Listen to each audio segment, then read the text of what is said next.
वजा Mohini company issued 20,000 shares of ₹100 each on 10% discount. Mohini कंपनीनं किती शेअर्स विकायला काढले? 20,000. एक कितीचा? 100 आणि त्याच्यावर 10% काय? डिस्काउंट. 10% 100 रुपयाचे किती होईल? 10 रुपये. डिस्काउंट काय करायचा? म्हणजे शेअर्स विकला किती? आता याचे पैसे कसे मिळाले? तर पहिले मिळाले म्हणजे ॲप्लिकेशनचे किती? 25. अलॉटमेंटचे 30 आणि त्या अलॉटमेंटवर काय घ्यायचा? डिस्काउंट. सांगितला नाही तरी कशावर घ्यायचा? अलॉटमेंटवर घ्यायचा. फर्स्ट कॉलचे किती आहे? 20 आणि फायनल कॉलचे 15. आता यांची टोटल करून पहा. टोटल किती आहे? 9. म्हणजे आपला शेअर होता किती रुपयाचा? 100चा. त्याला विकला किती रुपयाचा? तर 10 रुपयाचा काय झाला? बरोबर. आता पुढे काय म्हणते की applications were received for 25,000 shares. आपण किती शेअर्स विकायला काढले होते? 20,000. आणि आपल्याला ॲप्लिकेशन किती आले? म्हणजे आपल्याला ॲप्लिकेशन जास्त आले. याला म्हणतात ओव्हर सबस्क्रिप्शन. काय म्हणतात? Over subscription. दोन प्रकार आहे, अंडर सबस्क्रिप्शन, ओव्हर सबस्क्रिप्शन. मग आपण विकायला किती काढले? 20,000. ॲप्लिकेशन किती आले? याला म्हणतात ओव्हर सबस्क्रिप्शन. किती ॲप्लिकेशन जास्त आले? मग हे जास्त आलेले ॲप्लिकेशन रिजेक्ट करतात किंवा ऍडजस्ट करतात. आता पुढचं सेंटेन्स वाचतो. Applications were received for 25,000 shares and allotment was made on pro rata basis. म्हणजे आपल्याला किती ॲप्लिकेशन आले? काल आपण कसं शिकलो होतो? यातले काही ॲप्लिकेशन आपण रिजेक्ट केले होते आणि काही ॲप्लिकेशन आपण ऍडजस्ट केले होते. आताच्या क्वेश्चन मध्ये पहा, ॲप्लिकेशन किती आले? 25,000. यातला आपण एकही ॲप्लिकेशन रिजेक्ट केला नाही.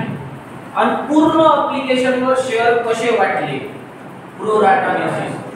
म्हणजे प्रो राटा किती वर झाला? तर आज आपण रिजेक्ट किती केलेच नाही. मग रिजेक्ट केले नाही तर आज आपली कोणत्या नंबरची एंट्री चेंज होते? दुसऱ्या नंबरची. कोणत्या नंबरची? हा. मग आपल्याला ॲप्लिकेशन किती आले? याच्यापैकी आपण रिजेक्ट किती केले? काहीच नाही. आणि पूर्ण याच्यावर काय केला? पण आपली कॅपॅसिटी कितीची आहे? तरी आपल्याजवळ जास्तीचे शेअर किती आहे? आणि हे जास्तीचे शेअर आपण काय करू? रिजेक्ट करू. रिजेक्ट करा असं सांगितलं म्हणजे काय करायला? किती ऍडजस्ट केले? हे ऍडजस्ट कोणाला करत असतात? कोणत्या नंबरच्या एंट्री? दुसऱ्या नंबरच्या एंट्री करायचं. परत एकदा सांगतो, ॲप्लिकेशन किती आले? 25,000. त्यातले रिजेक्ट किती झाले? म्हणजे पूर्ण याच्यावर काय झालं? किती वर? पण आपली कॅपॅसिटी किती आहे? तरी आपल्याजवळ जास्त किती आहे? हे 5,000 काय केले? कोणाला? पुढे काय म्हणते? All shares were called and received money. सगळे पैसे दिले, सगळेचे शेअर पैसे मिळाले एक्सेप्ट मिस्टर अनिकेत. कोण? अनिकेत कडे किती शेअर्स आहेत? 500. आता त्यातलं सगळ्यात महत्त्वाचं, अनिकेत कडे जे शेअर्स आहेत हे अप्लाइड आहे की अलॉटेड आहे? अलॉटेड आहे. पक्का. किती शेअर्स आहे अनिकेत कडे?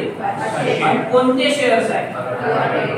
याने he is unable to pay from allotment. म्हणजे त्यानं आपल्याला कधीपासून पैसे दिले नाही. मग अनिकेत कडे किती शेअर्स आहेत?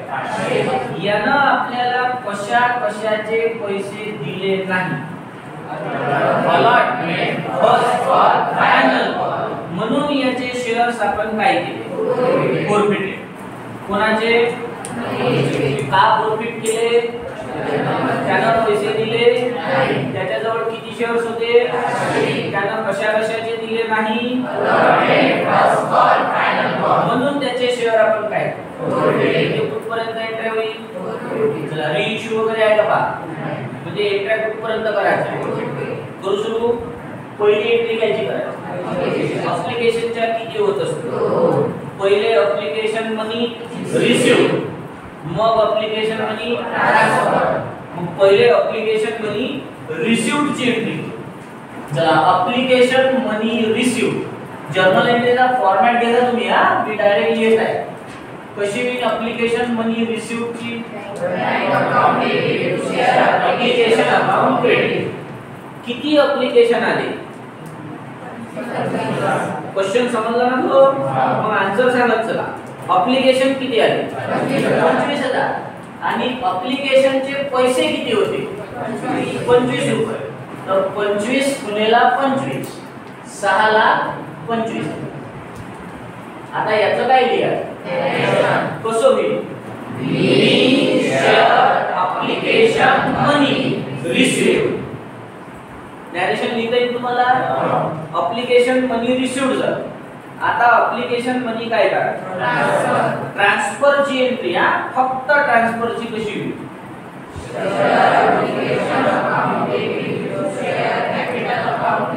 आता हे झाली ऍप्लिकेशन मनी ट्रान्सफर. पण आज क्वेश्चन कशाचा आहे? प्रोराटाचा. प्रोराटाचा जर क्वेश्चन असेल तर सेकंड नंबर वाली एंट्री चेंज होते ना. आता चेंज कशी होते? जर रिजेक्ट केले असेल तर बँक अकाउंट लिहावं लागते, आणि जर ऍडजस्ट केले असेल तर अलॉटमेंट अकाउंट लिहावं लागते. कालच्या क्वेश्चन मध्ये कसं होतं?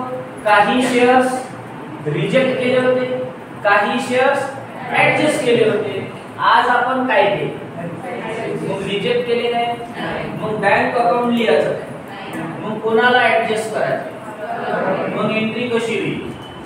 Share application account debit to share capital account debit to share allotment account. कालच्या एंट्री मध्ये आपण इथं अजून काय लिहिलं होतं? कारण आपण काल काही शेअर्स आज रिजेक्ट केले काय? बँक लिहायचं. एंट्री समजली? नक्की. समजा आपण रिजेक्ट केले, ऍडजस्ट केलेच नाही, तर मग एंट्री कशी होईल? Application account debit share capital account debit bank account credit. आज अलॉटमेंट बरोबर आहे? एंट्री समजली तुम्हाला? आता याच्या अमाउंट काढू. ऍप्लिकेशन किती आले? ऍप्लिकेशनला 25,000. हे अलॉटमेंट कशासाठी लिहिलं आहे? मग ऍडजस्ट किती केले? इथं 5,000. आणि कॅपिटलला किती? 20,000. ही अमाउंट आहे का त्यांची? हे आहे शेअरची संख्या, क्वांटिटी. आणि एका शेअरवर ऍप्लिकेशनचे पैसे किती? चला 25 गुणिले 25 6,25,000. 25 दोन्ही 50 5 लाख, आणि 25 5 1,600 1,25,000. याचं काय लिहायचं? B share application money transfer and excess applications adjusted. Excess म्हणजे जास्तीचे ऍप्लिकेशन काय ते? दुसरी एंट्री समजली काय? ऍप्लिकेशनच्या एंट्री किती झाल्या? पहिले ऍप्लिकेशन, मग ऍप्लिकेशन ट्रान्सफर, आता आहे अलॉटमेंट. याच्या किती? प्रत्येकाच्या किती होते? पहिले ड्यू करू का रिसीव्ह करू? ड्यू करू. ड्यू करताना त्याच्यावर काय आहे?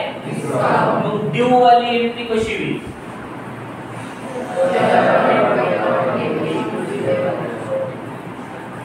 एंट्री अजून त्या जीवबिंद्या भरून ना त्यावर रोमिओ आता गुंतून बसली तिथं. या उद्या 12च्या बॅचले पहा कशा एंट्र्या सांगते तर कशी होईल अलॉटमेंट ड्यूची.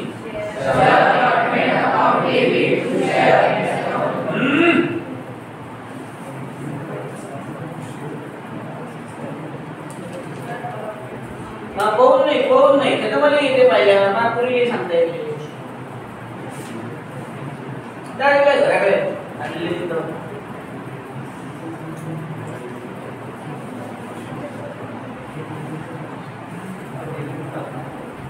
कशी होईल ड्यूची.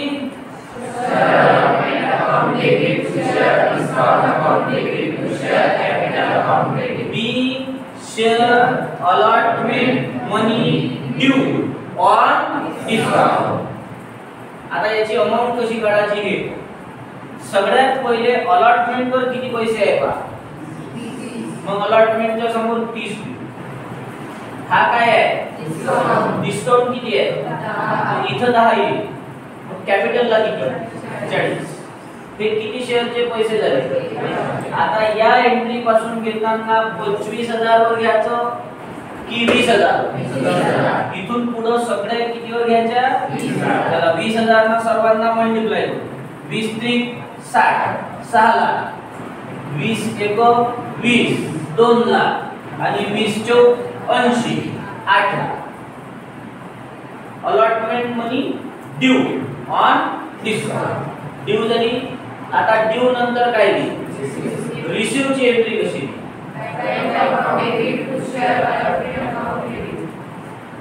तुम्ही बसाले तसे ना जवले कशी होईल एंट्री. आता याची अमाउंट कशी काढत होतो ते पाहू. किती शेअरचे पैसे मागितले.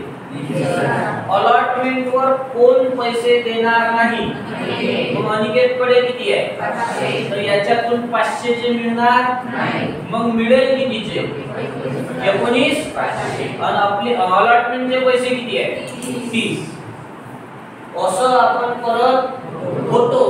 आज असं करायचं नाही कारण क्वेश्चन कायचा आहे आणि प्रो राटाचा क्वेश्चन असला आणि अलॉटमेंट वर अरियर असला तर याचं आन्सर काढण्यासाठी वापरायच्या 4 स्टेप. या 4 स्टेप कधी वापरायच्या जेव्हा क्वेश्चन प्रो राटाचा असेल आणि अलॉटमेंट वर दोन्ही गोष्टी पाहिजे. फक्त प्रो राटाचा असून चालत नाही सोबत अलॉटमेंट वर काय आला पाहिजे. मग आज प्रो राटाचा पण आहे आणि अलॉटमेंट वर अरियर पण आहे. मग आन्सर काढण्यासाठी किती स्टेप लावायचे चला. पहिल्या नंबरची स्टेप आहे रेशिओ. पहिल्या स्टेपचं नाव काय आहे रेशिओ. कशा कशाचा निघत असते अप्लाइड आणि अलॉटेड. कशाचा निघत असते अप्लाइडला लिहिताना प्रो राटा वाले शेअर घ्यायचे. अप्लाइडला कोणते शेअर घ्यायचे तिकडे शोधा प्रो राटा किती वर झाला मग अप्लाइडला 25,000. अलॉटेडला प्रॉस्पेक्टस वाले घ्यायचे. मग आपलं प्रॉस्पेक्टस म्हणजे कॅपॅसिटी किती होती 20,000. कोणते कसे घ्यायचे समजले. अप्लाइडला कोणते घ्यायचे प्रो राटा. अलॉटेडला कोणते घ्यायचे प्रॉस्पेक्टस. आता आपण अरियर कोणाच्या शेअरवर काढणार आहे अनिकेत कडे किती होते अप्लाइड होते की अलॉटेड तिकडे लिहिला आहे आपण कोणते होते अलॉटेड मध्ये लिहितो 500.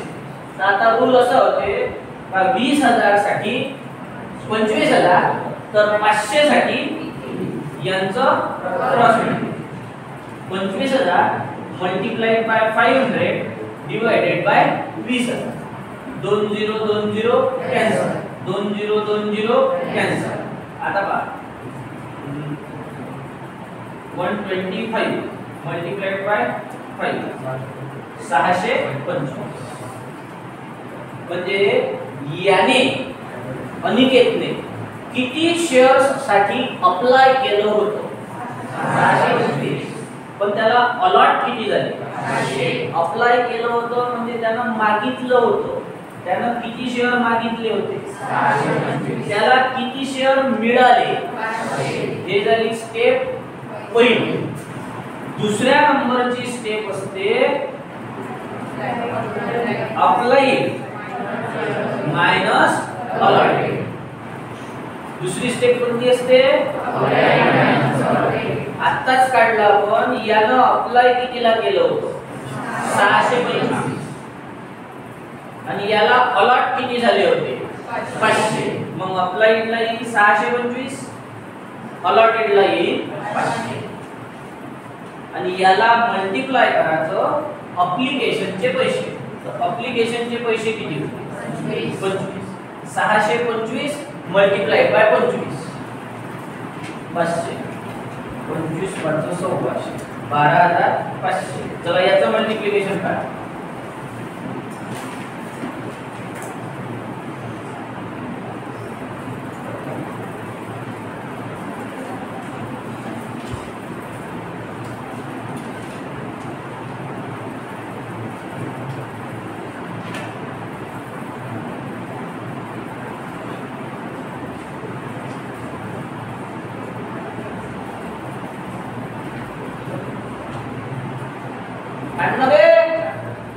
बॉडी बिल्डर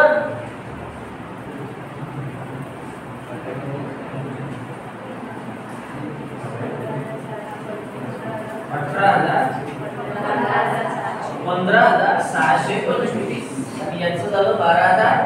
चला 15,625 मधून 12,500 रुपये मायनस 3,125. हे झाली स्टेप दुसरी, अप्लाई मायनस अलॉट. आता तिसऱ्या नंबरची स्टेप असते कॉल इन अरियर्स. कोणती असते? अरियर कोणाच्या शेअरवर आहे? अनिकेतच्या. अनिकेतकडे किती शेअर्स होते? 500. आणि अरियर कशावर आहे? अलॉटमेंट का अप्लिकेशन? मग अलॉटमेंटचे पैसे आहे 30. तर 5 3 15,000. कोणाच्या शेअरवर अरियर होता? अनिकेत जवळ किती आहे? अरियर कायच्यावर होता? अलॉटमेंटचे 30. किती झाले? याच्यातून मायनस करायचं आन्सर ऑफ स्टेप नंबर 2. दुसऱ्या स्टेपचा आन्सर आहे 3,125. मग उरले याच्यातून मी मायनस केले 11,875. हे झाली स्टेप नंबर 3. आता आहे स्टेप नंबर 4. काय?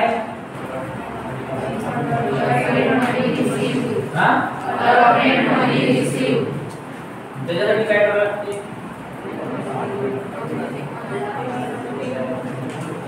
पाठ करायला लागते.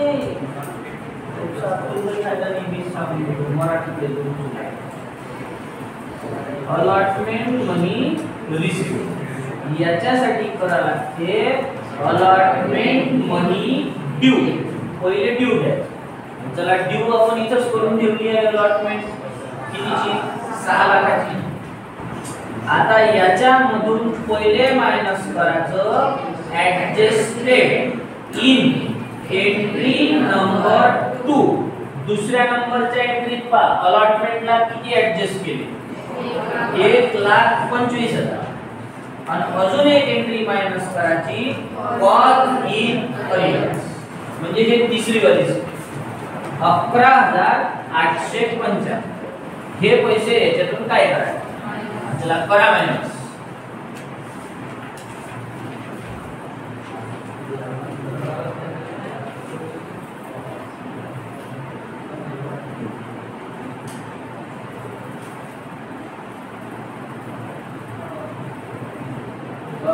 हे 4,63,125. 4,63,125.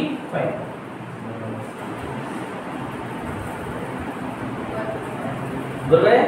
हे झाली आपली चौथी स्टेप. म्हणजे आपलं अलॉटमेंट रिसिव्हचा आन्सर किती? 4,63,125. या 4 स्टेप समजले? नसन समजले तरी पाठ करा. या 4 स्टेप कधी काढायच्या? क्वेश्चन ओरडायला असेल तेव्हा, अलॉटमेंट वर अरियर असेल तेव्हा. अलॉटमेंट पर्यंत आलो. आता अलॉटमेंट नंतर काय आहे? याच्या किती बी पहिले नंतर चला ड्यू वाली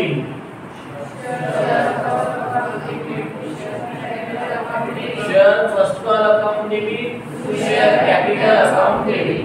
कितीचा कॉल ड्यू करायचा? 20,000. आणि फर्स्ट कॉलचे पैसे किती आहेत? So 20,000 into 20 is equal to 4 lakh. आता याचं पाहिजे कसं होईल? बी share first call money due. आता ड्यू नंतर रिसीव्ह. रिसीव्ह ची एंट्री कशी? Bank account debit to share first call account credit. चला कितीचा कॉल ड्यू केला होता? 20,000. आता फर्स्ट कॉल वर सर्वांनीच दिले काय? कोण दिले नाही. मग अनिकेत जवळ किती आहे? मग आता अशा 4 स्टेप पुन्हा वापरायच्या काय? मग आता आपली ओल्ड मेथड.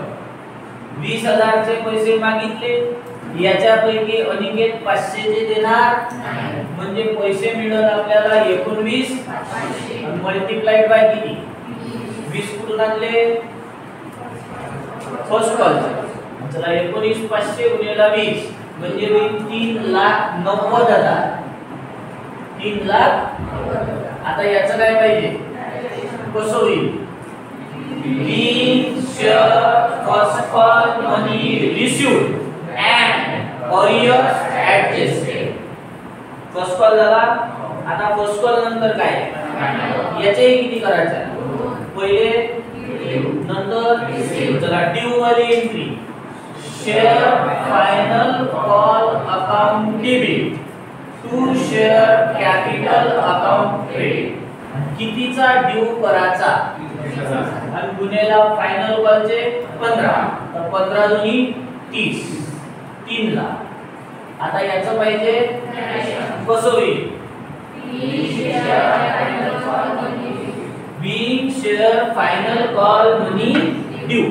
आता ड्यू नंतर काय करायचं? रिसीव्ह.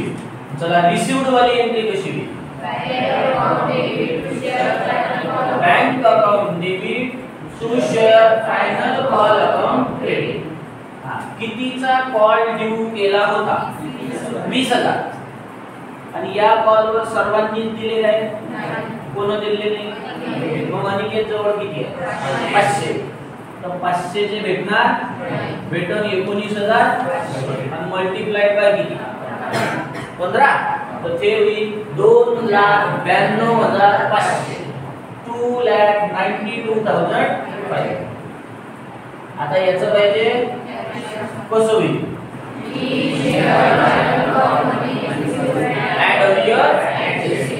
कुठपर्यंत आलो? फायनल. आता आपल्याला कुणी पैसे दिले नव्हते म्हणून अनिकेतचे शेअर काय?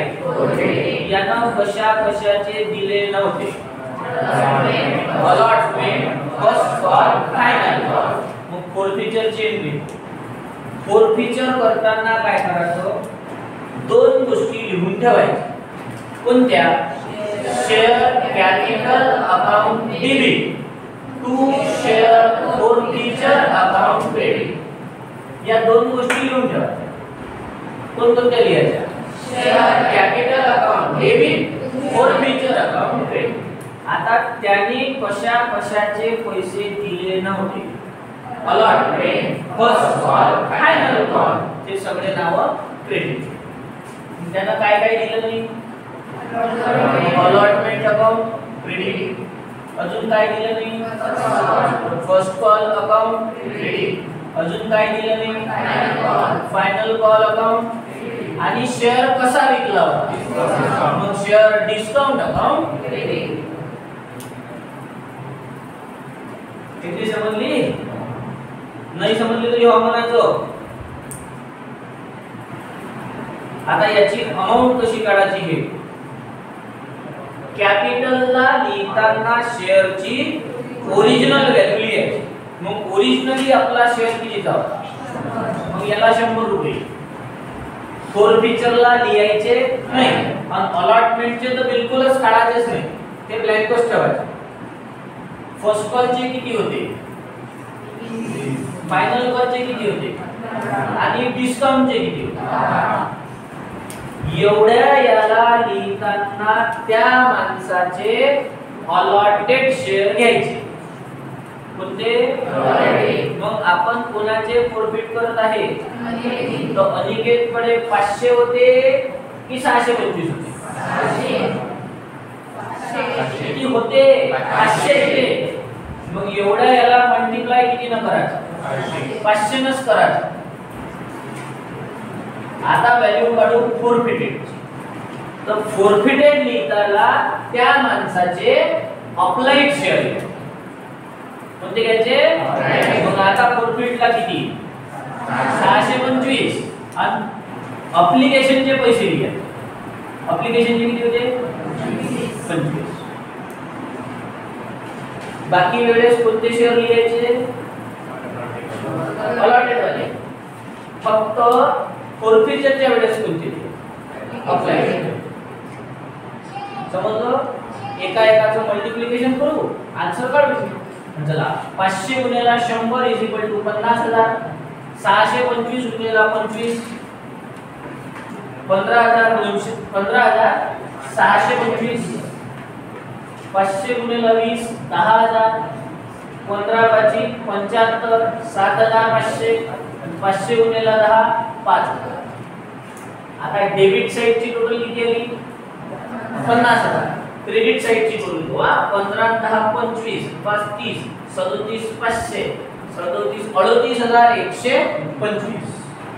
मग 50,000 मधून 38,125 मायनस 5 7 8 1 11,875. एवढे पैसे कायच्या समोर ते अलॉटमेंटचे पैसे तुम्हाला समजले गेले सगळ्यांना. आता याचं पाहिजे नॅरेशन. बी शेअर्स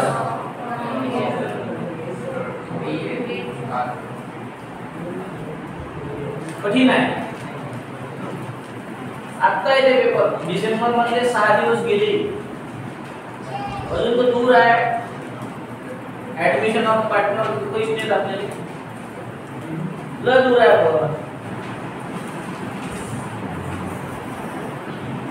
अच्छे झाले 2 महिने. मग बद्दा बोललो नॅरेशन